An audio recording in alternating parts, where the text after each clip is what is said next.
Another Art of Unraveling podcast and YouTube video. I'm Erin McGuire Henson, the host and creator of The Art of Unraveling and the author of the book, The Art of Unraveling, that just came out in February of this year.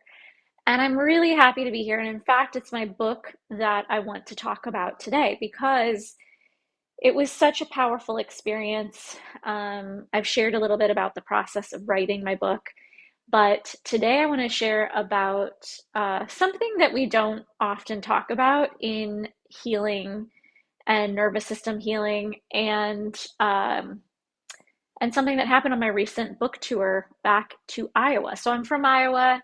I've born and raised there, lived there into like the age of 26, and then moved to California, and then moved back, and 2.5 years ago moved to Florida. But anyway, from Iowa, and I have a lot of connections there, and I've worked with many different yoga studios and wellness centers, and I really wanted to bring back the art of unraveling my book in the form of teaching workshops that kind of make the book like an experiential experience where you're getting to, learn about topics that I talk about in the book, experiences that I talk about in the book, but actually living, like doing them in person. And I had no idea what this was going to be like. I've never written a book before, other than like maybe a little workbook for my retreats, but that was a different thing. And I just had no idea what to expect, as this was a new experience. And all I can say, it was absolutely one of the most expansive experiences of my life, I could say. It made me feel like this is what I'm meant to do. This is my path. Like this is it. I don't even care about anything else. I want to like teach, I want to, do my healing work, but I want to keep writing, and I want this experience of getting to bring my work to more people. And so we did workshops, and I met so many amazing people along the way, and I learned that my book is really kind of a barrier breaker. So instantly I would have people come up to me and say, I read the what your book is about, and I grew up with an alcoholic mom, or I read what your book is about and I struggle with PTSD. And so it was like instantly people took their walls down with me, and we were able to connect, and not that that's a great way to connect with people, but isn't it so refreshing when we can just be real? Like, hey, I have similar issues. I understand what you're speaking of in this book because that was me, or that is me, or I didn't realize this is what I struggle with, and you made it make sense for me. Like, that is all I've ever wanted to do with my book. And so it's happening. And it's really like a dream realized, because I've wanted to do this for over, like, I guess you could say 24 years, I think, if I'm doing the math right, 23, something like that. And I've really been writing this particular book for about the last 8 years, 8+ years. And it just like, my biggest event was in Des Moines at this place called Inner Space, which I highly recommend you check out if you're in Iowa and you get the chance. They do really cool events, lots of really cool high-tech wellness tools, and just like a beautiful space. And we had like 21 people come to that. And, people just coming up after and sharing how they felt seen, sharing, how the workshop touched them, wanting to buy the book. And again, it just filled me up. Now, I knew that going into this, that I had jam-packed a lot of events in. I should have counted before the podcast, before I started recording this, but I think I had, within a 10-day period, probably 12 to 13 events. So almost every single night I was teaching, and sometimes I had multiple events in a day. And I knew, like, because I have, a lot of you know my story, I've struggled with chronic fatigue in the past. I have to be very cautious with how I use my energy. But I thought, okay, I've got the days free. It's just like teaching a workshop at night. Like, I'll be fine. But, there were people I wanted to see. And so I'm with people all the time. And I love that. But I thrive on my alone time. Not that I need it all the time because I am a people person, but my energy gets filled by my alone time and by self reflection and soul time and that kind of a thing. And so I knew that it would be a little tricky on this trip because I have so many friends and family that I wanted to see along with all the work. Well, long story longer, I came back to Florida. I got back late Sunday night. And of course, I was feeling tired. I typically go to bed between 9 and 10. And it was like almost 11 o'clock, 11:30 almost every night, which is like 12 or 12:30 Eastern time. So I was definitely pushing my envelope, and I came back and I felt okay. I slept in really late on Monday morning. I gave myself Monday off, and each day I found myself needing a little more time. Wednesday, for example, I slept most of the day. I had some work engagements on Tuesday, and on Wednesday, I really found myself sleeping. On Monday, I went and got a massage. I did a stretch session on Tuesday just to help my body, process all the energy and stuff that it takes to do this kind of work. So I was taking care of myself and resting, but Wednesday I just crashed. And it's kind of like I went into a bit of a dorsal freeze response, and I'm still working my way out of that. And I feel like this is something that the healing world doesn't talk about enough. And it's this idea that our nervous systems, when we expand past our comfort zone, and I think I talked about this a few episodes ago when I talked about, I wrote a book and it brought up the deepest fear.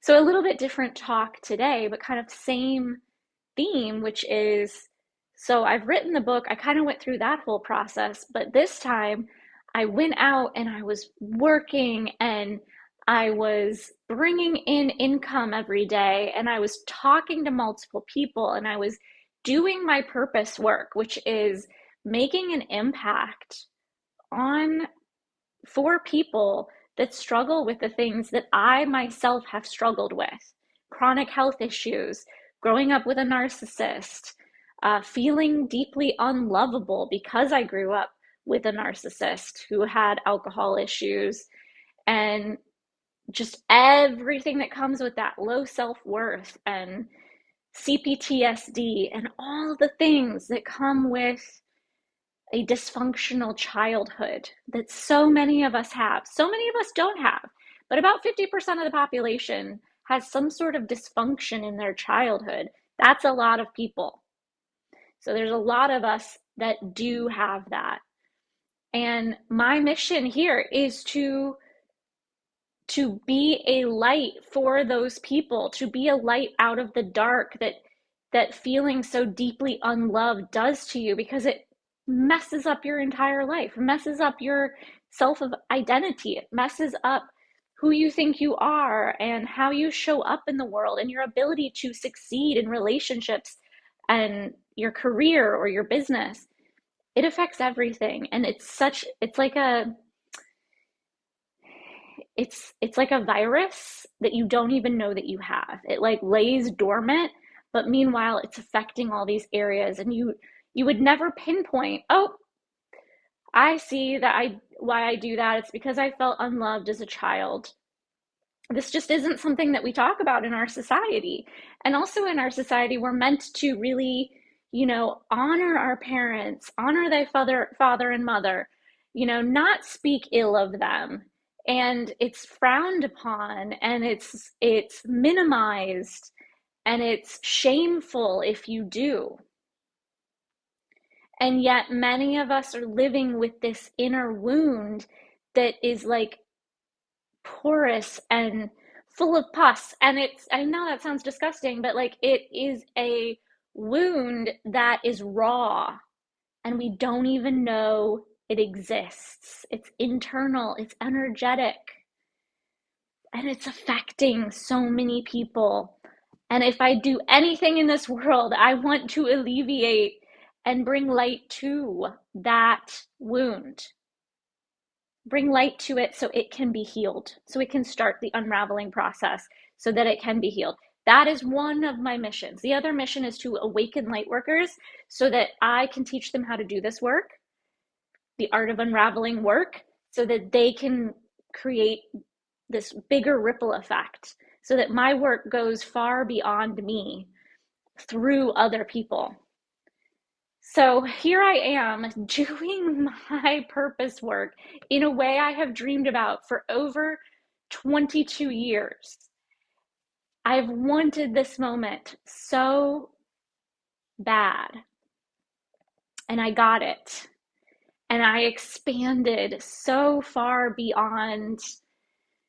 And it wasn't like a discomfort when I was doing it. It was everything I wanted and more. It made me cry tears of like absolute and utter, I could just cry again, utter gratitude that like this is my work. This is what I get to do. This is what I've been wanting to do forever.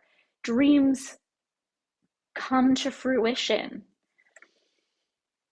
And yet when I came home, I just crashed. And I'm still working my way out of that nervous system dorsal freeze experience. Not a full-blown freeze, more of and not even a functional freeze, just more of a kind of lightly frozen. I don't even know how to explain that.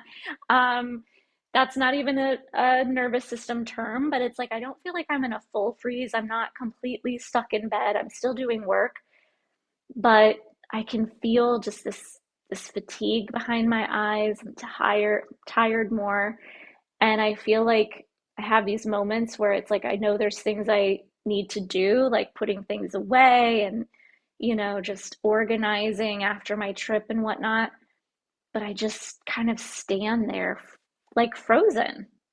That's freeze. That's a freeze response. And again, this isn't something people talk about. We think, oh, you just manifested your dream. Like, you should be on cloud nine. Aren't you happy? Aren't you just like so elated? And it's like, yes. And I expanded my ability to feel expanded, right? Like with all of that energy coming in every single day in the form of people interested in my work, clients coming in, money coming in, and just flow every single day, flow to coming back to Florida. And it's just like kind of very quiet. Like all of that's gone. Not like I'm not having incoming flow, but definitely not like that. Like that was just constant incoming and constant like attention, constant energy. And when you're somebody who learned at a very young age, again, going back to this unlovable thing, when you learn at a young age that there's some part of you that's unlovable, we take that on. That's not true, of course. We know that consciously, but our nervous system takes that on. And a loss of connection can feel dangerous.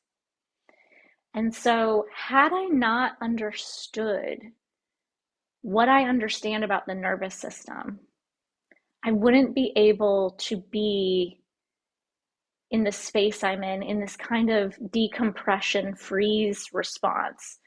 I don't feel depressed like I did when I wrote my book, which again, that's a few podcasts back, and also was very surprising to me. I don't feel depressed. I just feel very tired and kind of worn out, which could be explained by all the output of energy.